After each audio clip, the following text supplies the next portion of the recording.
Bonjour à tous. Aujourd'hui, on va parler de comment se faire de nouveaux amis. On va expliquer la différence entre une connaissance et un vrai ami, et donner des idées simples pour mieux comprendre l'amitié. N'oubliez pas de vous abonner et d'activer la cloche. Tu sais, souvent, on dit « ami » pour beaucoup de personnes, mais en réalité, ce n'est pas pareil pour tout le monde. Par exemple, au travail ou à l'école, on parle avec beaucoup de gens, mais ce ne sont pas toujours des amis proches. Ce sont surtout des connaissances. Oui, je vois ce que tu veux dire. Moi aussi, j'ai des collègues avec qui je parle tous les jours.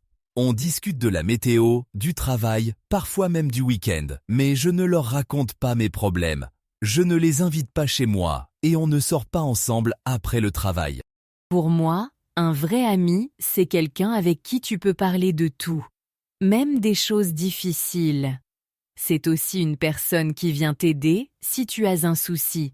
Tu peux rester longtemps sans la voir, mais quand tu la retrouves, tu es tout de suite bien avec elle.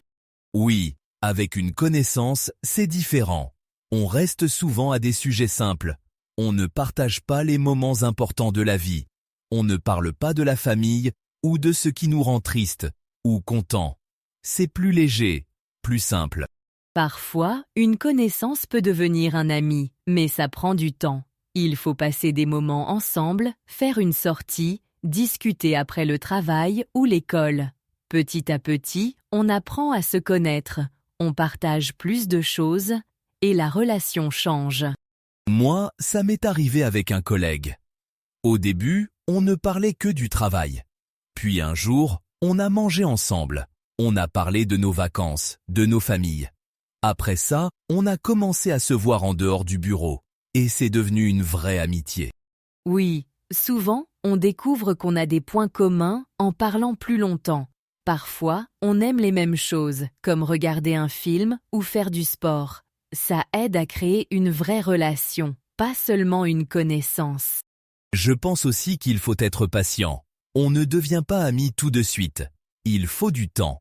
Et il faut être honnête et gentil. Si on est ouvert, c'est plus facile de créer une vraie amitié.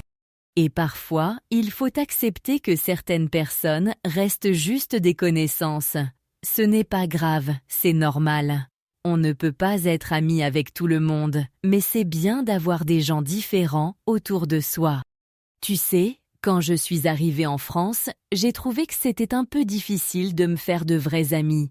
Les gens étaient gentils, mais ils ne proposaient pas souvent de sortir ou de se voir en dehors du travail ou de l'école. J'ai eu l'impression qu'ils étaient un peu réservés au début. Oui, c'est vrai. En France, on ne devient pas ami tout de suite. Beaucoup de personnes aiment prendre leur temps avant d'ouvrir leur porte à quelqu'un. Au début, on parle un peu, on se dit bonjour, mais on ne partage pas tout de suite des choses personnelles. On veut d'abord apprendre à connaître l'autre. Je pense que c'est aussi parce que les Français aiment garder une petite distance au début. Ils veulent être sûrs que la personne est vraiment quelqu'un de confiance.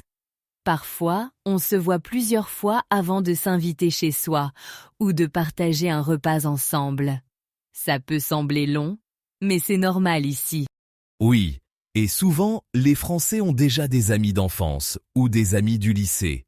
Ils gardent ces liens très longtemps, alors ils n'ont pas toujours besoin de nouveaux amis. Mais si tu montres que tu es sincère, petit à petit, ils t'acceptent et tu peux vraiment faire partie du groupe. J'ai remarqué aussi qu'en France, on ne parle pas tout de suite de sa vie privée. Par exemple, on ne pose pas trop de questions personnelles au début. On préfère parler de choses simples comme le temps, les vacances ou les films. Après, quand la confiance arrive, on partage plus. Oui, c'est vrai. Mais une fois que tu es accepté, l'amitié peut être très forte. Les Français aiment passer du temps avec leurs amis, faire des repas ensemble ou aller se promener. Même si ça prend du temps au début, après, la relation est souvent solide et sincère. Je pense que c'est important de ne pas se décourager si ça prend du temps. Parfois, on croit que la personne ne veut pas devenir amie, mais en réalité, elle attend juste de mieux te connaître. Il faut être patient et continuer à parler, à proposer des petites choses simples. Oui, et il ne faut pas hésiter à sourire, à dire bonjour, à discuter un peu chaque jour. Même si c'est lent, ça aide à créer une relation. Un jour, la personne va peut-être proposer de prendre un café ou de faire une promenade. Et là, l'amitié peut vraiment commencer. Je me souviens, la première fois que j'ai voulu inviter une collègue à prendre un café, j'étais un peu stressée. Je ne savais pas si c'était normal ici ou si elle allait accepter. Finalement, j'ai juste proposé simplement en disant « Tu veux boire un café après le travail ?» Et elle a dit « Oui », avec un grand sourire. C'est vrai que parfois, on hésite à inviter quelqu'un, surtout quand on ne connaît pas bien la personne. Mais souvent, une invitation simple comme aller boire un café ou se promener, ça marche bien. Ce n'est pas trop officiel et ça permet de discuter tranquillement, sans pression. Oui, et je trouve que le café, c'est vraiment une bonne idée. On peut parler de tout, apprendre à mieux se connaître. Parfois, on découvre qu'on a des points communs, ou qu'on aime les mêmes films, les mêmes plats. Ça aide à créer une ambiance sympa sans se sentir obligé de parler de choses trop personnelles. Moi, j'aime bien aussi proposer une promenade. Quand il fait beau, marcher dans un parc ou en ville, c'est agréable. On n'est pas obligé de rester assis, on peut bouger, regarder autour, parler de ce qu'on voit. Parfois, c'est plus facile de parler en marchant, on se sent plus détendu. C'est vrai. Et même si la personne refuse une première fois, ce n'est pas grave. Peut-être qu'elle est occupée ou qu'elle est un peu timide. On peut proposer une autre fois ou attendre un peu. Le plus important, c'est de rester naturel et gentil, sans forcer. Oui, et parfois, c'est la personne elle-même qui va proposer la prochaine sortie. Après un café ou une promenade, on peut échanger des idées, parler d'un film à voir ensemble ou d'un restaurant à essayer. Petit à petit, la relation devient plus simple, plus amicale. Ce que j'aime, c'est quand la sortie reste simple. Pas besoin de faire quelque chose de spécial ou de cher. L'important, c'est de passer un bon moment ensemble, de rire, de discuter. Même une petite pause café peut vraiment changer la relation. Et souvent, après quelques sorties comme ça, on se sent plus à l'aise. On commence à parler de choses plus personnelles, à partager des souvenirs, à rigoler sur des histoires du quotidien. C'est comme ça que l'amitié avance doucement, sans stress. Je pense qu'une vraie amitié, ça se construit petit à petit. Au début, on se voit pour un café ou une promenade, puis on se parle un peu plus souvent. Parfois, on s'envoie des messages, on partage des petites choses du quotidien, comme une photo ou une blague. Oui, c'est vrai, il ne faut pas être pressé. Parfois, on ne se voit pas chaque semaine, mais ce n'est pas grave. Ce qui compte, c'est de rester en contact, de penser à l'autre. Même un simple message pour demander « Comment ça va ?» peut faire plaisir et montrer qu'on tient à la personne. Je trouve aussi que c'est important d'être soi-même. On n'a pas besoin de changer pour plaire à l'autre. Si on est honnête et naturel, l'autre personne le sent, et c'est plus facile de créer une vraie relation. On peut parler de ses joies, mais aussi de ses petits soucis, sans avoir peur d'être jugé. Oui, et parfois, il y a des moments où on aide l'autre, ou bien c'est l'autre qui nous aide. Par exemple, quand on a un problème au travail, ou quand on ne va pas très bien, un ami peut écouter ou donner un conseil simple. C'est dans ces moments-là que l'amitié devient plus forte. Ce que j'aime aussi, c'est partager des souvenirs avec un ami.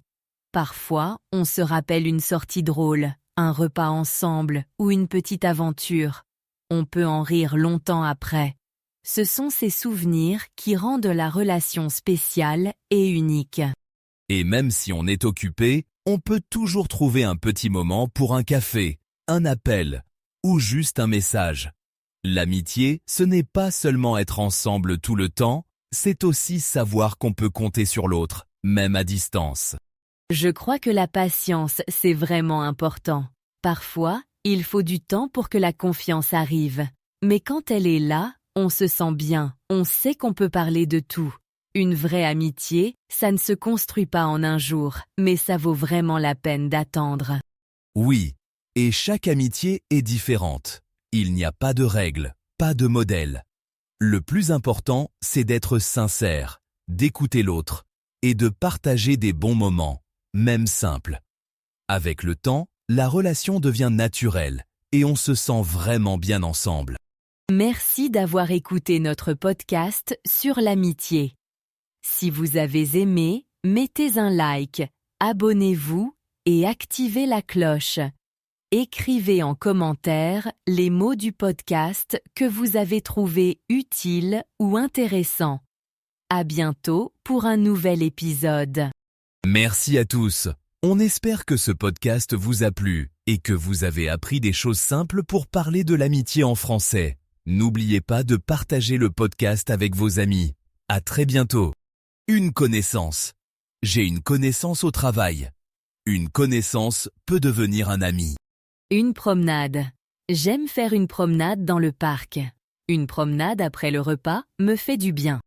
Un café. Je bois un café le matin. On prend souvent un café avec des amis. Un message. J'envoie un message à ma sœur.